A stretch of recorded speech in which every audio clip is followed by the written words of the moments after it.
Dun, dun, dun. Hey, everybody. This is Tilting at Brushes long form.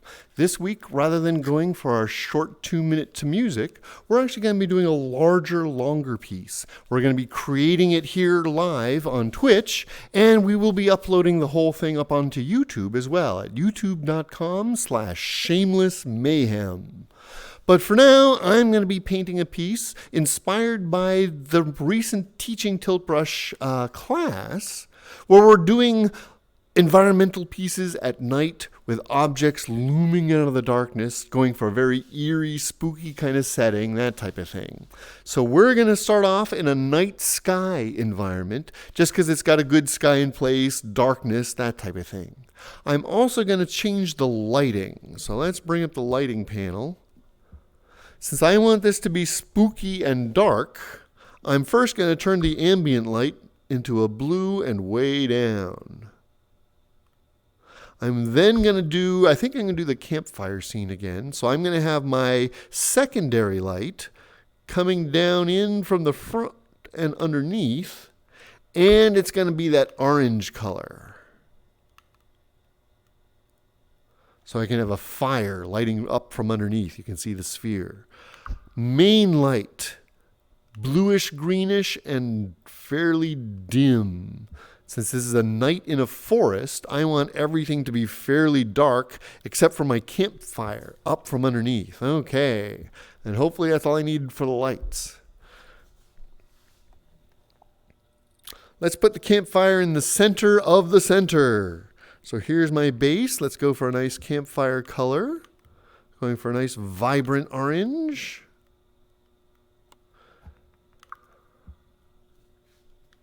Now I'm just going to do a couple of large ones in different directions for starters. I'm actually going to add, since this is a campfire, I'm going to put in some wooden logs of wood. And then I'm going back with a fire so the fire actually burns on those logs. Icing in a dark, dark brown. I'm not going for straight edge because I do want that slightly wobbly natural motion. Now it's kind of hard to see them, but that's okay. They're just logs in a fire. But now I'm going to grab that fire tool again. Smaller brush and actually have flames that lick along the logs themselves. Let's go for a slightly larger and a slightly brighter orange. Don't forget this is 3D, so change your angle, change your direction.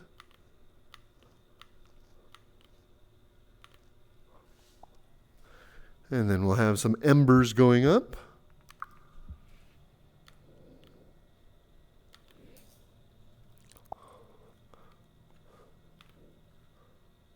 Nah, we don't need any harder than that. That's good. Embers.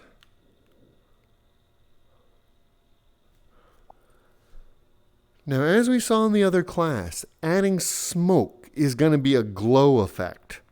So I'm actually going to keep it a little bit orange, but a dark color so it's not too bright. But a little bit orange at the base to show that the smoke is picking up color from the light from the fire itself. Now I'm going for my generic gray-black to do some more above it. Again, it's just visible. Let's get a much larger brush for a larger diffuse cloud. There we go.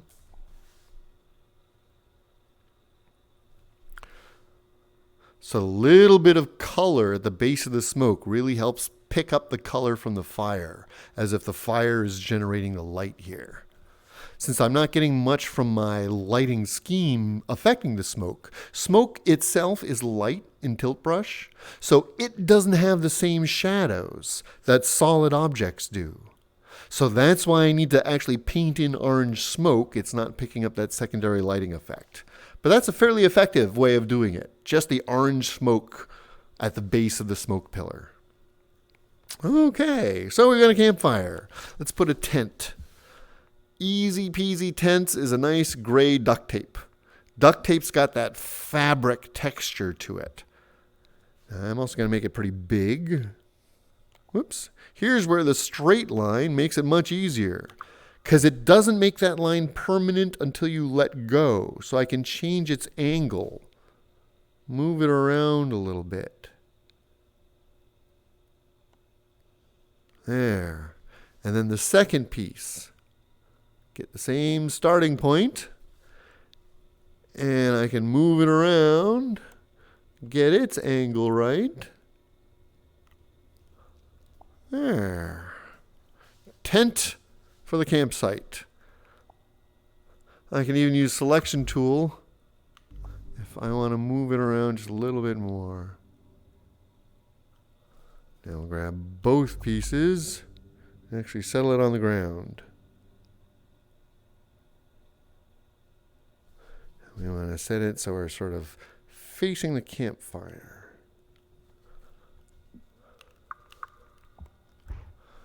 Okay, so here's our little campsite. So far, so good. And you can see the light from the fire looks like it's reflected in the tent. It's actually the overall universal underlight. Since it's angled up, we're getting our starlight. Angled down, we're getting the red underlight. But it's helpful to convince us that the fire is really here, is really doing this stuff. Okay. Now to add a little more texture to the ground, I'm going to use my coarse bristles. And we're going to go for a nice, really dark green. I still want a little bit of green when I do it near the fire, because the light from the fire is going to be enough to add a little color. Since I want this to be like grass, I'm just doing it in the direction up.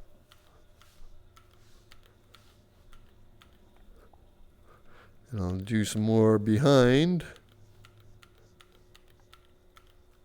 These are going to be used to also obscure the bases of the trees and things. Don't make them too big. Now I'm actually going to darken it to almost black. Make it even bigger.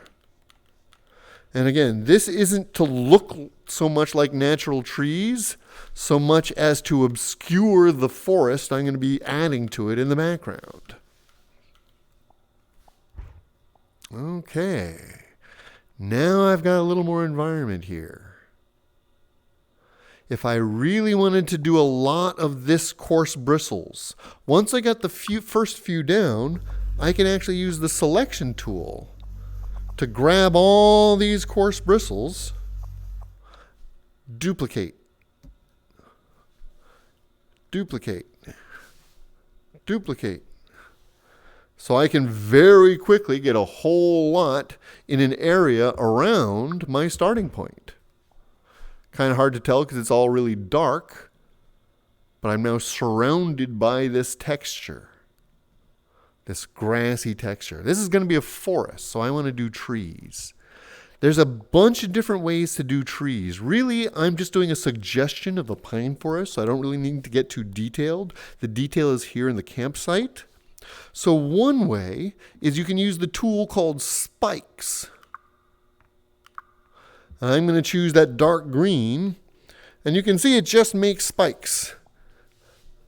I'm actually going to temporarily switch to another environment just so we can see the spikes happening here.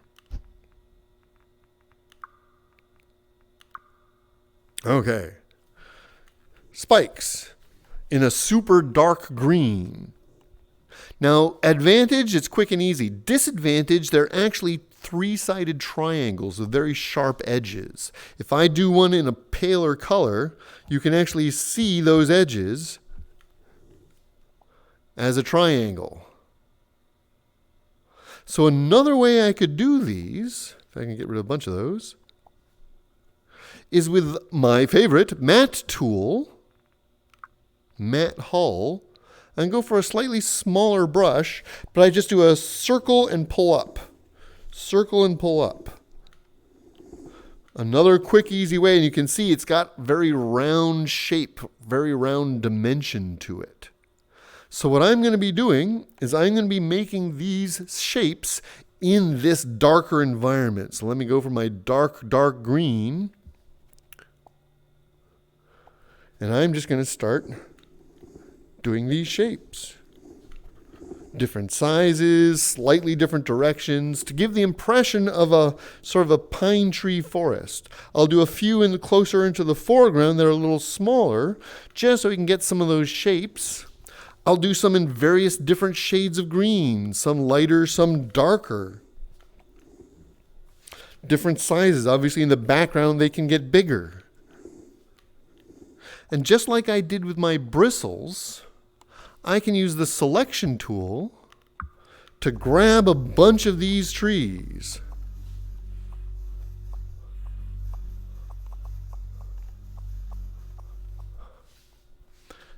And duplicate. And get a whole bunch more trees. And duplicate. And get a bunch more trees. And duplicate. And get a bunch more trees. So all I'm doing right now is taking those trees I created and duplicating more and more and more of them. So I can create an entire forest. Turn off my selection. You can see I've got an entire forest of trees going on here. I think I need to get some more in that direction. Yeah, more in that direction. So I'm going to shrink the world down, use my selection tool. Now, I've got a heck of a lot of trees already. So really what I'm going to do this time, I'm going to select the campsite and the fire and the main trees around it. Make sure I got all the smokes and everything like that. But instead of keeping the selection, I'm going to invert the selection. Quest users, look to see if they've updated your selection tool, what new things it's added. Inverse means I'm no longer selecting the original piece. I've now got the rest of the forest. Invert what's been selected. So now I'm going to duplicate all that forest and give me a second section over here. Duplicate it again and get another section over here. Duplicate it again. Section over here. So now I've got that forest pattern in a complete circle around my starting location. So now, whichever direction we look, we've got this forest. It's all very dark green, but depending on the highlight, depending on which way you're facing, we can now see all these trees in the background. It's still a little flat. I'm going to go back in with smoke, but this time, if I shrink it down, I'm just going to do ground smoke and just a few traceries. So let me bring that up. I'm going to go for my central gray, super dark. Go for my smoke tool and make it as large as I can.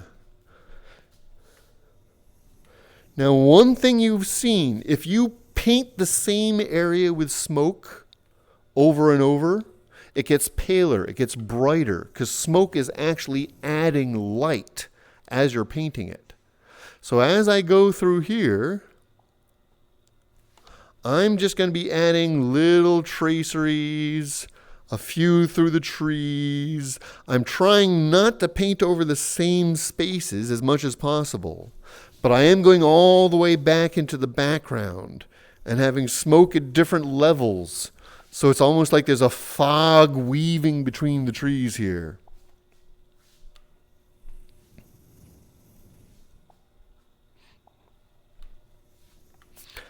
Try and make it as big as possible so it's as few details, but as much smoke coverage as possible. Okay. So again, if we turn our perspective around a little bit, you can see how just the smoke in the trees gives it a little depth. Things feel even farther away. So I'm going to add a little more smoke in the foreground, just hugging the ground That's always a popular effect in horror movies and things, your dry ice smoke, leaving little tendrils coming in and through the scene.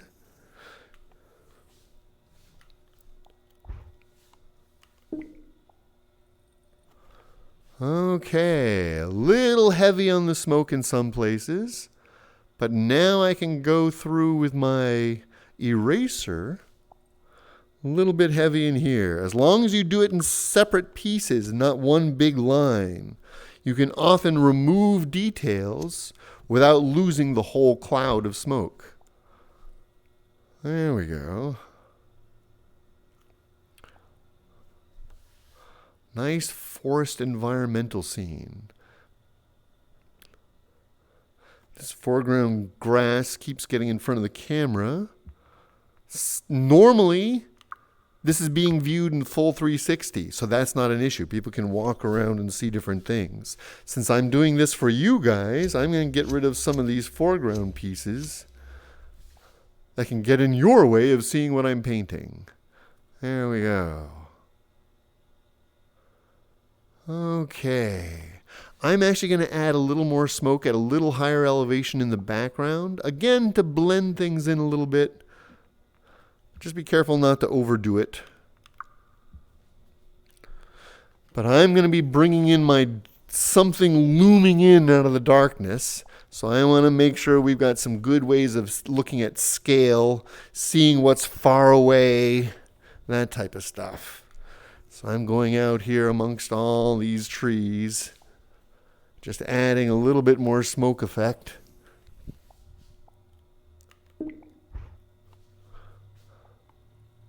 There we go. Now we get a much better sense of depth. This feels like a deep, deep forest instead of just a flat painting. Especially as we move it around a little bit, we get all that perspective. Okay, so now we want to add something looming over us in the background. So let's go to about where our background area is. I'm going to do it for starters in a more obvious color, just so we can see how things are going. Uh-oh, the camera's running out of battery.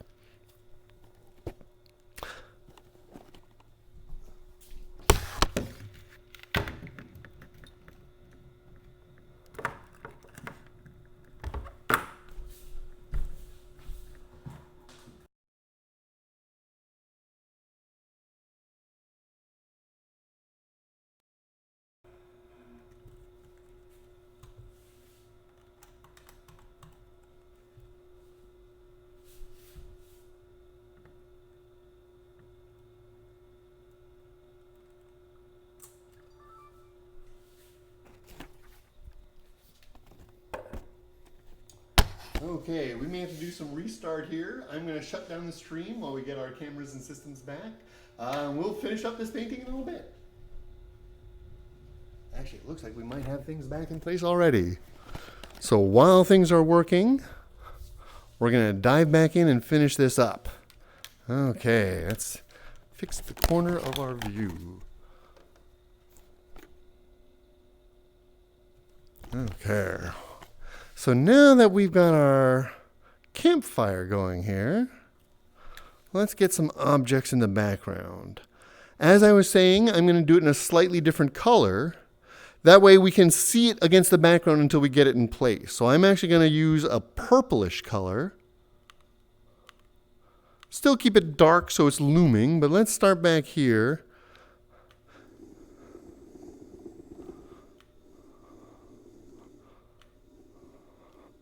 With something looming in the background. So we can see it back there.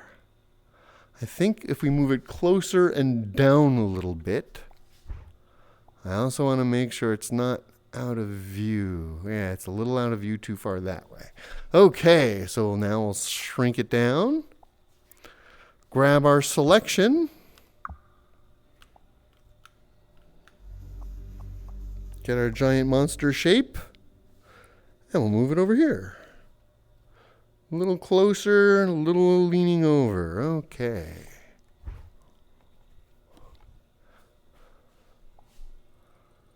That's getting a little closer, a little better.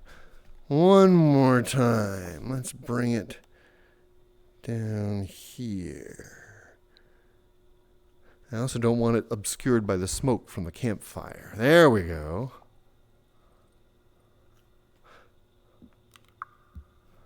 So now we've got our object coming in the distance a little better here. So now we'll give it a little bit of detail, a little bit of texture, a little bit more shape. Now that I've got the general idea of it, I'm actually going to get rid of this guy. And draw in a fresh shape. I'm going to make it go a little more generic gray now, but I'm going to keep it a little paler so we can see it a little more clearly. So the body was coming up about like that. And then I want to have a head coming down to a point like that. Now we're going to go for a very dark red on the light brush, because when you paint it over itself, gives you that glowy core to it, and that works great for an eye. In fact, I'm going to grab that one.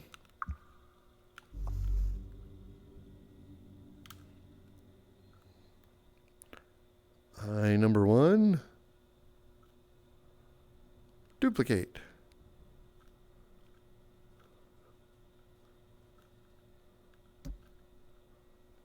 Eye number 2.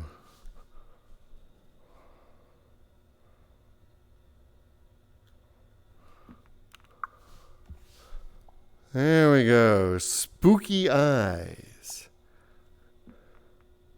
I'm not happy with that shape of the head, so I'm actually now going to paint it in. I'm going to start with a splatter brush and go for that dark, dark gray.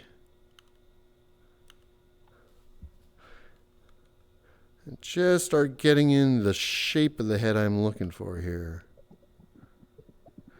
Now remember, splatter brush is affected by light and shadow.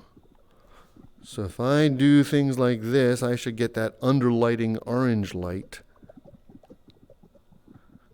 coming in as part of it. So I'm just using the splatter brush because it's an organic kind of shape, organic kind of paint. Similar to the coarse bristle as far as bringing up shapes and color. Okay, he's starting to loom out of the darkness now. And you can see how both the lighting is beginning to highlight and shadow on him. Okay, I'm going to do the same thing, go for a bigger brush. Let's try to get his body texture here.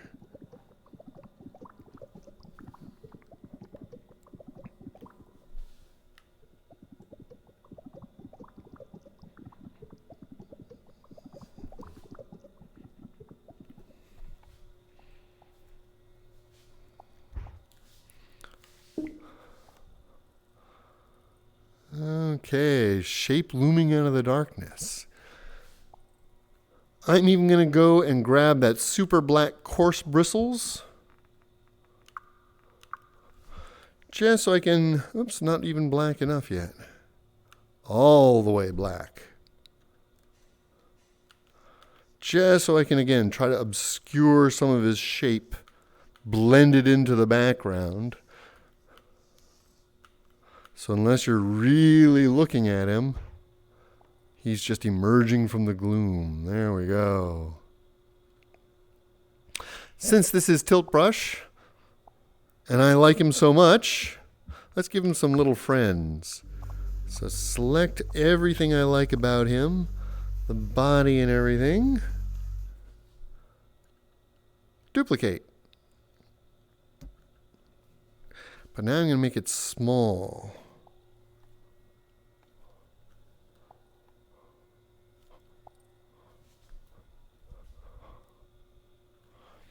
And we'll start putting him here. Duplicate. Oops. Duplicate. Put one over here. Duplicate. Put one back here. Duplicate. Put one hiding in the tent. Duplicate.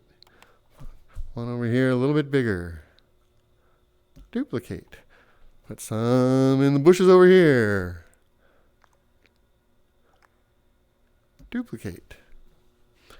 I have one up in the trees. Duplicate. We'll bring some over here. Duplicate. Put in another little rat over in here. Duplicate. Put some rats over here. Duplicate. Put a rat over here. Duplicate. Put some rats over here. Duplicate. Put another rat over in the trees over here.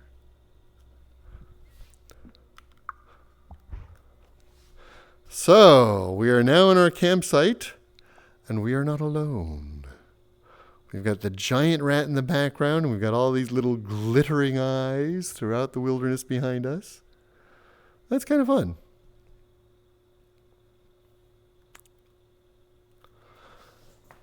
So today's tilting at brushes, rather than painting to music, we're going for environmental. We're taking our time, really building it up. Even in this case, I only spent about a half hour building this, and we got this lovely and moody environmental piece, and these rats are starting to freak me out.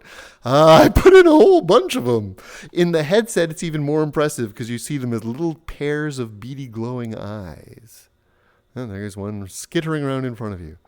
So, feel free to do as much as you can and really have fun with Tilt Brush. It's all about coming up with ideas, playing around, trying with things. You can see I used a lot of different brushes, really taking my time to build this up. I may be putting this one in poly, but I may want to do a little bit more with it as I go. But rather than risking any more technical difficulties, thank you all for joining me. I hope you love our rat-infested forest as much as I had fun painting it. And we'll see you guys soon. Enjoy Tilt Brush.